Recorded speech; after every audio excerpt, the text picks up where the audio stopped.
Hello, doctor Mini PG, specialist gynaecologist, Al Rukn medical centre, Ajman. ഇന്ന് നമുക്ക് genital herpes എന്ന ഡിസീസിനെ പറ്റി നോക്കാം. ഇതൊരു സെക്ഷുവലി ട്രാൻസ്മിറ്റഡ് ഡിസീസാണ്. ഹെർപ്പിസ് സിംപ്ലക്സ് വൈറസ് ടൈപ്പ് 2 എന്ന വൈറസ് കൊണ്ടാണ് ഇത് ഉണ്ടാകുന്നത്. ഇതിൽ ചെറിയ ചിക്കൻ ബോക്സ് പോലത്തെ കുമിളകൾ ജെനിറ്റൽ ഏരിയയിൽ വരാം.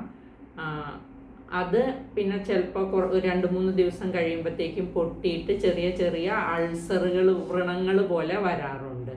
ഇതിൽ കടുത്ത വേദന ഉണ്ടായിരിക്കും, ചൊറിച്ചിലുണ്ടാകും.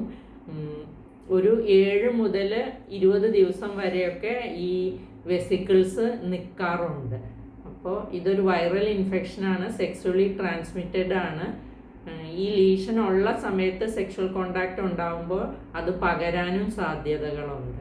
ഇതിന് ട്രീറ്റ്മെൻറ്റ് ആൻറ്റിവൈറൽ ഏജൻസ് കൊടുക്കാറുണ്ട്. അത് ഗുളിക രൂപത്തിലും കൊടുക്കാറുണ്ട്, പിന്നെ ഓയിൻമെൻറ്റ് രൂപത്തിലും കൊടുക്കാറുണ്ട്.